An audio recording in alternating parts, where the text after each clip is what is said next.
just make it disappear. The disappearance of British teenager Jay Slater in Tenerife has shone a spotlight on the holiday island's dance music scene and its lucrative substance trade. Now here Jay is pictured in the early hours of the morning on June the 17th at a nightclub on the notorious Veronica's Strip. And like thousands of young holidaymakers every year, Jay parties on the Veronica Strip in Playa de las Americas. Here you can see rubbish strewn on the strip where the sale of substances is rife. Now, ruthless British substance dealers are fighting with the Italian mafia for control over the substance trade, especially in Tenerife, where Jay Slater vanished 3 weeks ago. With no sign of Jay since the early hours of 17th of June, after a music festival, there are fears that he was somehow sucked into the holiday island's murky underground world.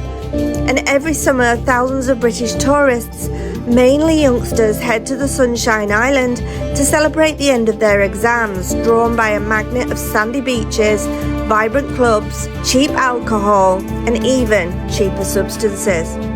But beneath that seemingly innocent party scene, there is a bitter fight for control of the island's lucrative substance trade, with criminal gangs from Italy and the UK both battling for supremacy in the supply of substances in the Costa Adige and the Playa de las Americas areas where Jay was last seen. Now, Italian crime gangs from notorious syndicates like the Mafia have long controlled the island's lucrative trade, and gang experts have said that in the past, Italian organised crime groups are increasingly working with local criminals to bring substances into Europe from Latin America, often using the Canary Islands as a staging post of illegal shipments. See here, a cove that can only be got to in Tenerife by boat, with no roads leading out of it. Now, a Europol statement said that these gangsters would routinely use violence, torture, and intimidate their rivals. The seafront to Veronica Strip in the popular party resort of Playa de las Americas throws you into a world of pubs, nightclubs, cannabis bars, and street dealers, pushing all sorts of different substances. Dipping into their bum bags, the mainly young dealers who have been recruited by the Mr. Bigs pull out wraps of powder and pills. The street are littered with plastic bags.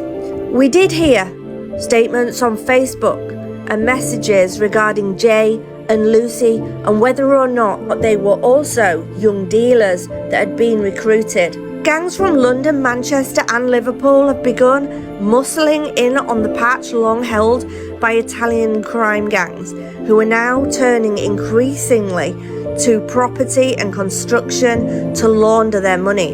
And it's known that J19 spent time in the company of a convicted dealer, Ayub Kasim, who liked to call himself Johnny Vegas. But the big players are still the Italians when it comes to organised crime and money. We recently heard of a name associated with one of these gangs, named Jonas. Now, before Jay went missing, he spent time with convicted substance dealer Ayub Kasim, 31, and another mystery man who they will not name. Kasim was jailed for 9 years for being the ringleader in a sophisticated operation to flood the streets of Wales with all these substances. According to reports, Ayub runs a cannabis cafe on the island for the rapper. But now Ayub spends a lot of time in Tenerife and other islands. Is he just living there? But why is Ayub Kasim renting B&Bs in the very north of the island, far away from the bar that he runs, far away from his friends, for £40 a night in the middle of nowhere?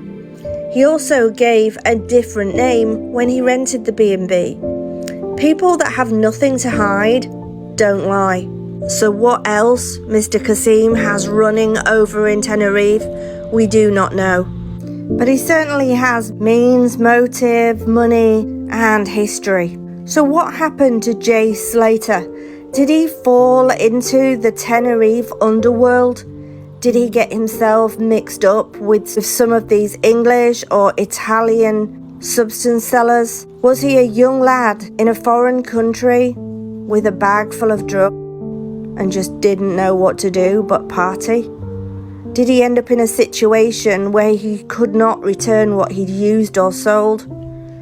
What was going on with Jay Slater in Tenerife? But people don't go missing for no reason.